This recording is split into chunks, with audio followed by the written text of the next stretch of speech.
right, 5. We're going down. All right, we're going. Ready? Um,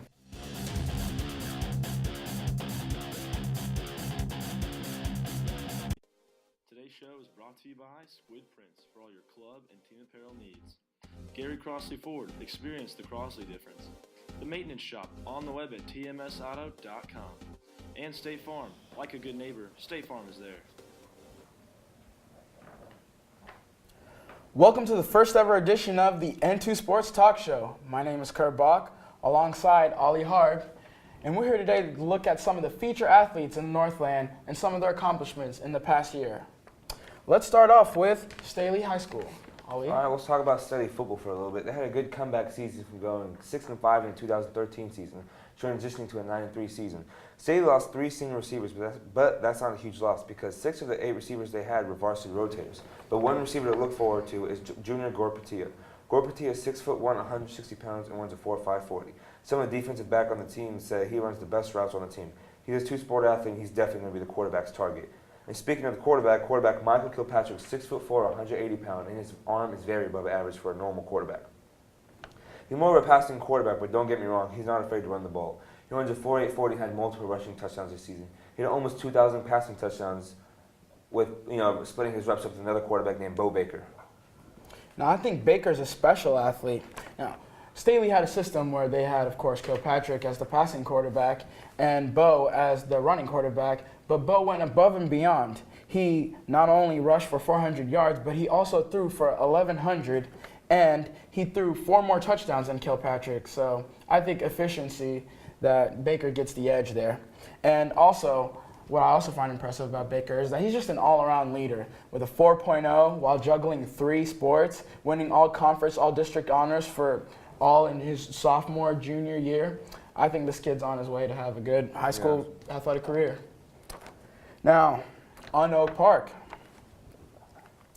We're going to start off with Marquise Caldwell. Now, I think for Caldwell, the numbers speak for themselves. 182 yards a game, 1,457 yards overall, and 13 touchdowns. He had a crazy year.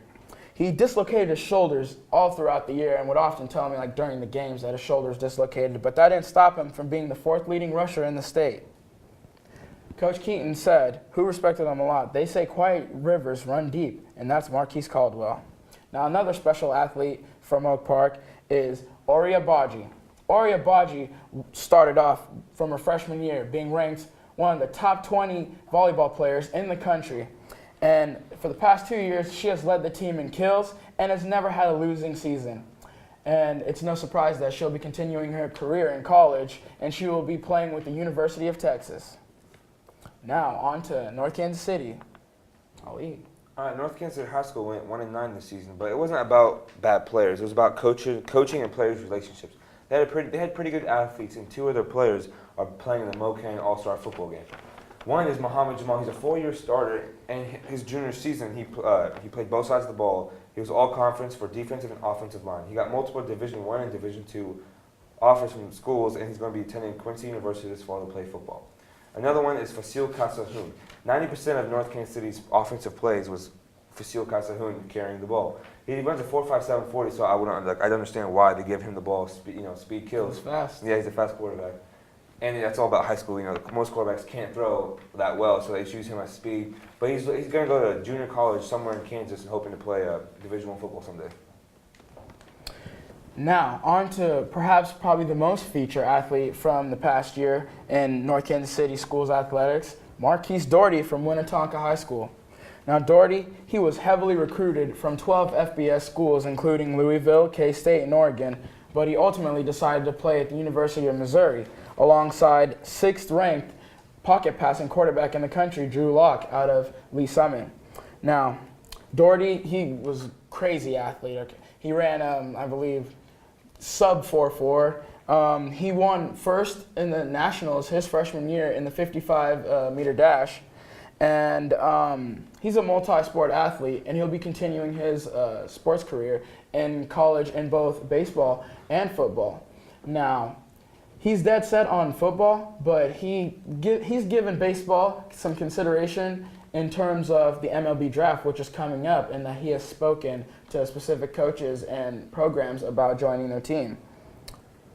Now, I got some questions for you, Ali.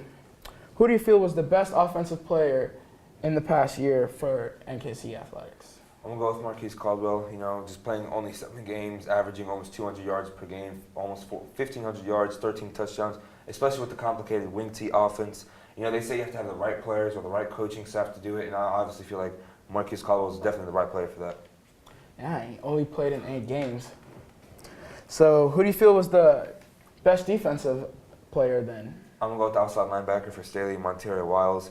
He was suspended for the first 3 games for personal reasons, but still, when he came back after his second game back, he was leading the team in tackles and sacks. He had a great game against Fort Osage, sacking the quarterback Skylar Thompson twice, and against Liberty North got the game-winning interception. After Staley came back from the 17-0 deficit going into halftime, so he's definitely stepped up, matured a lot. So I'm gonna go with him for the best defensive player. I agree. 63 tackles overall, 16 for loss, and 5 sacks in 9 games. I think that's pretty impressive. Especially with his size, because linebackers are supposed to be big and stocky, but he's just short and stocky. But he's pretty fast too, and he's not afraid to be physical. Not a big guy, but I mean he was on pace for 91 tackles had he not been suspended.